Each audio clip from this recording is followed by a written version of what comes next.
Hello viewers, আসসালামু আলাইকুম। আজ আমি আপনাদের পটল এবং আলু দিয়ে দারুণ একটি নিরামিষ সবজি রান্না করে দেখাবো। এর জন্য আমি 10 থেকে 11টির মতো পটল নিয়েছি। পটলগুলোকে এভাবে ছিলে নিয়েছি। ছিলে এখন দেখুন আমি কিভাবে কাটছি। এই যে এভাবে এক একটা পটলকে 3টা করে ভাগ করে নিচ্ছি। এভাবে আমি সবগুলো পটল কেটে নিয়েছি। এর সাথে আমি একটা আলু ব্যবহার করছি, এই জন্য একটা বড় সাইজের আলু নিয়েছি। আলুটাকেও কেটে নিচ্ছি।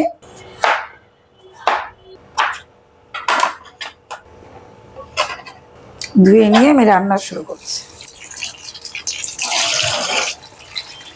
পটল রান্নার জন্য প্রথমে আমি একটি কড়াই গরম করে নিয়েছি। এবার এর মধ্যে 4 টেবিল চামচের মতো তেল দিয়ে দিলাম। তেল একটু গরম করে নিয়ে তাতে 1 চা চামচ জিরা দিলাম। জিরার সুন্দর ফ্লেভার বেরোলে আমি তার মধ্যে 2 টেবিল চামচ পেঁয়াজ কুচি দিয়ে দিচ্ছি। এই সবজিটায় এই জিরার ফোড়নটা অসাধারণ লাগে। পেঁয়াজটাকে 2-3 মিনিট ভেজে নিচ্ছি।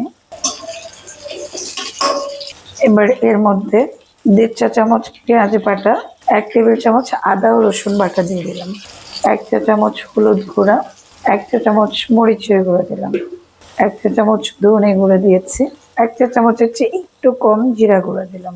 এবার মশলাটা ভালো করে মিক্স করে কষিয়ে নিচ্ছি। 1.5 মিনিটের মতো কষিয়ে নেওয়ার পরে আমি এর মধ্যে পটল এবং আলু ছেড়ে দিচ্ছি।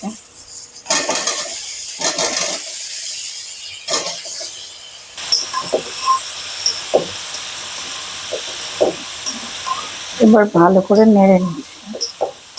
এখন আমি এর মধ্যে 1 টেবিল চামচের চেয়ে একটু কম লবণ দিচ্ছি। তারপরে অল্প একটু পানি দিয়ে কষিয়ে নিচ্ছি।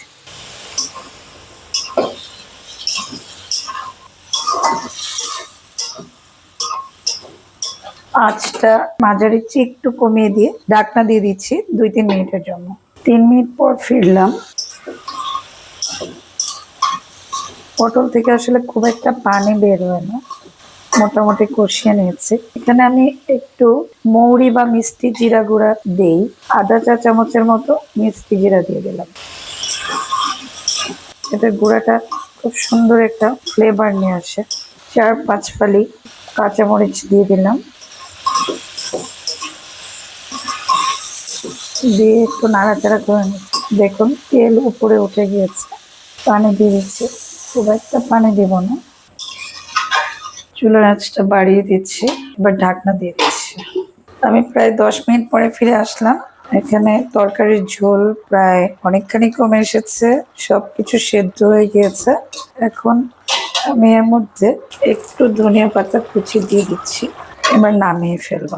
কত সহজেই হয়ে গেল আমার এই পটলের সবজি। এটা রুটি, পরোটা কিংবা সাদা ভাতের সাথে কিন্তু অসাধারণ লাগে। আমি চুলাটা নিভিয়ে দিচ্ছি, এবার নামিয়ে ফেলবো। নামিয়ে নিচ্ছি। আশা করি এই রেসিপিটা আপনাদের সহজ এবং ভালো লেগেছে। ভালো লাগলে প্লিজ আমার চ্যানেলকে সাবস্ক্রাইব করুন ও পাশে থাকা বেল আইকনটি ক্লিক করুন। আর যারা ইতিমধ্যেই সাবস্ক্রাইব করেছেন তাদের অসংখ্য ধন্যবাদ। সবাই ভালো থাকবেন। আল্লাহ হাফেজ।